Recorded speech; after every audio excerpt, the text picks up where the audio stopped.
Hola, ¿qué tal? Mi nombre es Yesenia Rojas. Bienvenidos a su podcast Diversidad Lingüística y Cultural. El día de hoy hablaremos sobre los prejuicios lingüísticos. Y bueno, primero debemos de saber qué es un prejuicio. Pues un prejuicio es una idea que se forma cuando se tiene una opinión previa acerca de algo que se conoce mal o de lo que no se sabe nada. Por ejemplo, una primera impresión sobre una persona que nosotros la vemos por primera vez toda tatuada y podemos imaginarnos que es una persona agresiva cuando probablemente sea una persona muy dulce. Entonces, pues un prejuicio lingüístico pues son todas aquellas ideas equivocadas en torno a la diversidad lingüística. A lo largo de mi vida he escuchado algunas ideas equivocadas sobre las lenguas del mundo, así que hoy trataré de desmentir los 5 prejuicios lingüísticos más comunes. Número 1. Existen lenguas muy fáciles de aprender, mientras que otras son muy difíciles. Esta idea está equivocada por una simple razón, la subjetividad.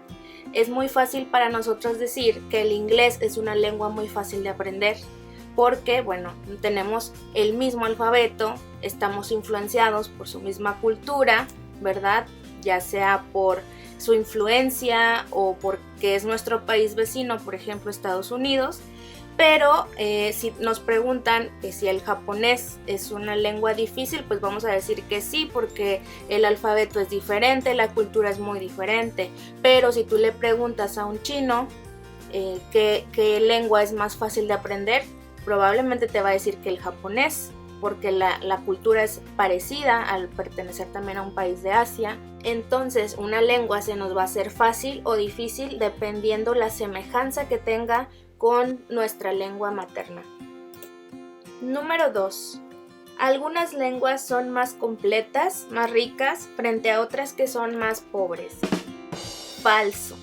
Cada lengua tiene exactamente las palabras que debe tener. Si no necesita más palabras para nombrar objetos, conceptos o expresarse en su entorno, no tiene caso que un grupo de hablantes conserve palabras inservibles para objetos inexistentes.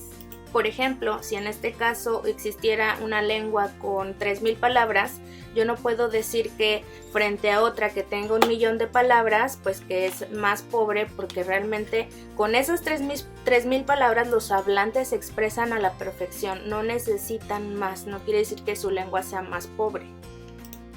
Número 3. Algunas personas piensan que es inútil investigar sobre lenguas perdidas o en vías de desaparición. Hace poco leí que una lengua es una especie de testigo, gracias a la cual pues, podemos saber cómo pensaban, cómo sentían y vivían nuestros ancestros. Por ejemplo, del latín. El latín surge en una región llamada Lacio, en Italia. La hablaban una serie de campesinos y, por ejemplo, la palabra versus es lo que ellos llamaban las hileras que hacen en la tierra, los surcos. Y bueno, de ahí la expresión de hilera en la escritura, pues el verso, ¿verdad? Las líneas poéticas. Entonces, de ahí nosotros podemos comprender un poco más el origen de nuestra lengua, así como las costumbres de nuestros antepasados. Número 4. El inglés reúne cualidades gramaticales que lo hacen más apto para convertirse en una lengua internacional.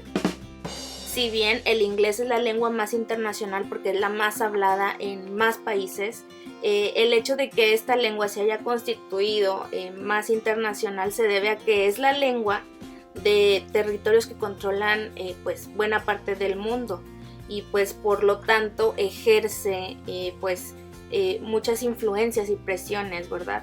No, pero esto no se debe a que algunos piensan que sea por las características estructurales de la lengua. Y como he dicho antes, no hay lenguas fáciles ni difíciles de aprender. Número 5. Todos los hablantes valoran su lengua positivamente.